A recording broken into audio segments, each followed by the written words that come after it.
Hi, I'm Ben, welcome back to my channel. Today, not only am I going to rank all of the books from the Booker Prize longlist, but I will share with you my predictions for the shortlist, which is soon to be announced. First though, I wanted to share some overall thoughts on the longlist now that I've read all 13 books. Has this group of books blown me away? If I'm totally honest, no. But am I angry about it? Also no. There are some fantastic books here that I might not otherwise have read and which I've been really pleased to be introduced to. I know that some people are still angry that Demon Copperhead isn't here, and if it was, it would probably have made my shortlist, but it's not, and I'm not particularly bothered that a group of 5 people have some different tastes and opinions to me. And while I'm not angry, I think there is one book that I am disappointed for though, and that's Soldier Sailor by Claire Kilroy. Demon Copperhead's exclusion from this list kind of makes sense having read it.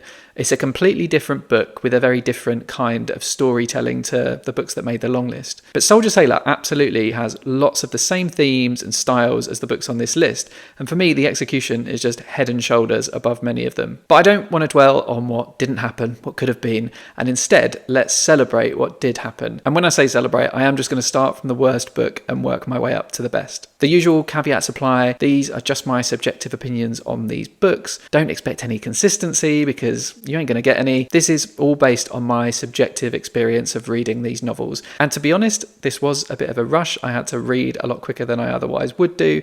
And some of these novels probably suffer from me not spending as much time as I usually would, or even suffered from the order that I read them in. If I did this all over again, then perhaps I would rank these very differently. But what I'm going to share with you today is how I'm feeling now. And I really am going to just breeze through these books because I've done some in-depth reviews on all of them already, which I will link in the description below. Actually, before we dive into the books, one thing I did when I did my Women's Prize predictions was to give a little breakdown of the format that I read the books in. So I've done the same here, and it was overwhelmingly hardback. I guess that's to be expected for the Booker Prize, which is all about new release fiction. So 8 of the 13 books I read in hardback. 1 I read in paperback, which was Pearl. God bless indie publishers. I read 2 on ebook. One of those was actually Old God's Time by Sebastian, which in a moment you'll see I have a hardback copy of. However, I read it when I was on holiday and I didn't have the hardback with me, so I just read it on Kindle. And then, unusually for me, perhaps I read 2 audiobooks, which I'm getting more used to. I'm quite enjoying listening to them, although it helped that the narrators had lovely Irish accents. Anyway, let's get on with it. Okay, starting in 13th place, I'm afraid it's How to Build a Boat by Elaine Feeney. I listened to this on audio and it was very well narrated. It actually has one of the same narrators in common with The Beasting, which was a pleasant surprise. However, it pains me to say this, but I think this is the only book on the list that I would class as just not a good book. This is one of the few that I do need to still post an in-depth review of, but I just found it a bit of a mess. It didn't really know what it was or where it was going, and I struggled, man. An unfortunate last place there. In 12th place is Study for Obedience by Sarah Bernstein. Again, it's a bit sad that this is so low, but I think it just wasn't for me. I found it quite impenetrable. I know other people find it completely genius. Might be a case of right book, wrong time. And I think if this is shortlisted, I will probably give it a reread. In 11th place, we have Old God's Time by Sebastian. This is another one where I just found it a little bit too much of a difficult read, and it's difficult in subject matter and what it addresses, but also just for me the prose didn't work. I know other people have said it's beautiful. I didn't enjoy the reading experience, even though Barry is clearly a very talented writer and is a great manager of emotions when it comes to his prose. In 10th place is the only book that I read before the longlist announcement, and that is This Other Eden by Paul Harding. I remember at the time I didn't really connect massively with the prose. It is sort of written at an arm's length in a way, and I just struggled to get into it. However, I do think a lot of these scenes have stayed with me and they are quite emotionally impactful. So I think it's held up in my memory just a little bit better than some of the other books where the prose hasn't quite been my cup of tea. In 9th place is A Spell of Good Things by Ayòbámi Adébáyò. I read this on Kindle. I think connect less with books when I read them on Kindle, but I think I quite enjoyed this. It was the last book I read, so I was a little bit Booker fatigued, but it does have a good story. It's quite slow to get going, but it gets, I guess, quite explosive at the end. But I think Adébáyò is a very talented author. Her characters felt very authentic and real, and it was great to read a book that to me felt kind of unafraid to put Nigerian politics and culture front and centre and not really pander to Western audiences too much. In 8th place is All the Little Bird Hearts by Victoria Lloyd Barlow. I enjoyed this. It was quite a breezy read, but I think what elevates this is its really good own voices representation of neurodiversity. Very much enjoyed the experience of being in Sunday's head and the way that the prose made you think like she thinks. Felt very real, very well done. And I really enjoyed the character of Vita despite her shadiness. Okay, in 7th place, I kind of was unsure which of the next 2 books was 6th and which was 7th. And I guess the reasons why the stakes felt a little bit higher was because it determined what makes my shortlist as a reader and what just misses the mark. I've ended up deciding to put The House of Doors by Twan as 7th. I think this is really expertly constructed. It's great storytelling. I enjoyed the experience. However, it did have some characters with dodgy views that went unexamined that I didn't love. But it is very well written, very well constructed. Would recommend it to any fans of historical fiction. Now we're into shortlist territory. And in 6th place, my first shortlistee is Chetna Maroo with Western Lane. This to me is a book that feels a little bit lost in the shuffle somehow, and partly because it was a surprise when it was on the long list. So out of curiosity, people picked it up really early, and they also did that because it was quite short. It meant you could tick one off the list very quickly. And while this is quite a simple book, I do think there is something very touching about it. It reminds me a lot of Claire Keegan's Small Things Like These and what that brought to the long list and shortlist of the Booker Prize last year. Yeah, I think it's a lovely little story, this. In 5th place, I have gone for Pearl by Siân Hughes. I think this is probably, of all of the books on this long list, the one that does memory and remembering and the motherhood theme that is quite alive on this long list. I think this does it the best. I think it's very luminous prose, really enjoyed it. Marianne was frustrating but really engaging throughout this book, and this really worked for me. In 4th place, we have In Ascension by Martin MacInnes. I watched my review of this back, and I think I come across maybe as a little bit more negative than I feel about it. I think this is a really, really great example of literary sci-fi.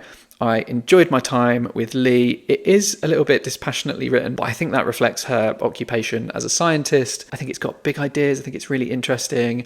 I ended up really liking the ending. And the only letdown really was that I was hoping it would become a favourite book of all time, and it wasn't quite that, but really solidly in my shortlist here. In 3rd place was one that I read quite early on, and that was If I Survive You by Jonathan Escoffery. This is arguably the most controversial inclusion on this year's long list, being a book in a short story format. I thought it was just remarkable. I loved the writing style. It's probably my favourite writing on the long list. It's just note perfect, the sort of writing that I love to read. In 2nd place is The Bee Sting by Paul Murray. This is another one that I listened to on audio. I thought this was just fantastic, both in terms of it just being a very good book, but it was also just really well put together as an audiobook. It's a near perfect family drama, and one that I think has an ending that will be discussed for years to come. I bloody loved it. Which leaves only one book remaining, which in a way, I guess because I'm ranking them all, is my winner, because I don't have an internal shortlist, long list process. And that winner is Prophet Song by Paul Lynch. This, for me, is a really remarkable book. It has won me over to a stream of consciousness, paragraphless type of prose. I found it oppressive, cinematic, terror-inducing, which sounds like a really odd thing to be praising a book for, but it's just so effective at creating tension and fear, and I was gripped the entire way through. It was horrifyingly believable, and that's partly because there's nothing in this book that hasn't happened somewhere in the world, but here we're seeing it happen to Ireland. I thought this was just fantastic. So that's my shortlist, 6 books that I think are really, really worth your time, worth reading, and offering, pleasingly, I think, some quite different experiences. We've got sci-fi, we've got short stories, we've got a big fat family drama. And it's quite nice, really, that in a long list that I think has come in for some criticism for being thematically a little bit one note and a little bit dour, I found a wide variety of reading experiences that I have enjoyed. Anyway, that's my dream shortlist, my personal shortlist. But I thought it would be fun to think about the shortlist in a few different ways as well. First up, let's take a look at the shortlist according to the readers of Goodreads. Essentially, what would the shortlist look like if we decided it based on the average score on Goodreads? Before I show you what the scores are for this year's list, it's worth mentioning what last year's scores looked like. The highest rated book last year was Small Things Like These by Claire Keegan, which scored 4.2. And there were 5 of the 13 books that scored 4 or above. Interestingly, the winner, The Seven Moons of Marley Almeida, would have made the shortlist, but it would have been the lowest scoring book on it, and the only one that scored less than 4. It got 3.96. So Goodreads shortlist would have been those two plus The Trees. All of those 3 made the actual shortlist, plus fan favourites The Colony, Maps of Our Spectacular Bodies, and Night Crawling. So that's just to set the scene and the comparison, and I will now show you what the scores are for this year's books. There are only 3 books that are scoring 4 and above, but interestingly, the highest rated book, The House of Doors, scores a little bit higher than last year's highest rated book. Some of the things that jump out to me from this list is that I'm surprised how high Bird Hearts is and how low Western Lane is. In fact, that is a weirdly low score for Western Lane, and I wonder if people are reading it as a bit too simple, a bit too slight. Old God's Time is much higher than in my own ranking, which isn't really surprising. There was lots of support for that book and for Sebastian Barry in general when I posted my fairly negative review, and I'm really not surprised to see Study for Obedience at the bottom. I think that's the sort of book that really isn't for everyone. It's kind of interesting that the shortlist, according to the reviewers of Goodreads, has 3 overlapping titles with my own dream list, Prophet Song, Bee Sting, and Pearl, but then it also has 3 others that I left off.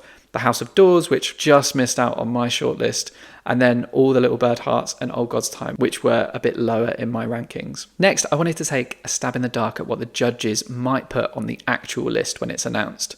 This is just a complete finger in the air because who knows what these judges are thinking. And no, that's not a slight. I'm not saying what were they thinking making this long list. I actually think it's pretty fine. But yeah, it's worth reiterating what the main themes seem to be across this long list. Things like motherhood, particularly absent mothers, memory and remembrance, and then denial or wanting to forget. Those themes could be represented well on a short list chosen by these judges. They also made a bit of a big fuss about the list being representative of the best literature from around the world, which, even though it kind of isn't as geographically diverse as that suggests, does make me wonder if they might want to retain that in their shortlist. It might be easier to go through a bit of a process of elimination. I think we can discount How to Build a Boat for just not being a particularly good book. And In Ascension, I think, is a nice nod to sci-fi, but I can't see it going any further. All the Little Bird Hearts and Western Lane, I think, could be a little bit too slight for these judges. They're nice debut novels, but are they likely to be considered Booker Prize winning? I'm not so sure. And Study for Obedience, while accomplished and absolutely adored by readers that love it, I think might be a little bit too obtuse to make it to the shortlist. The last one I'll discount is If I Survive You, which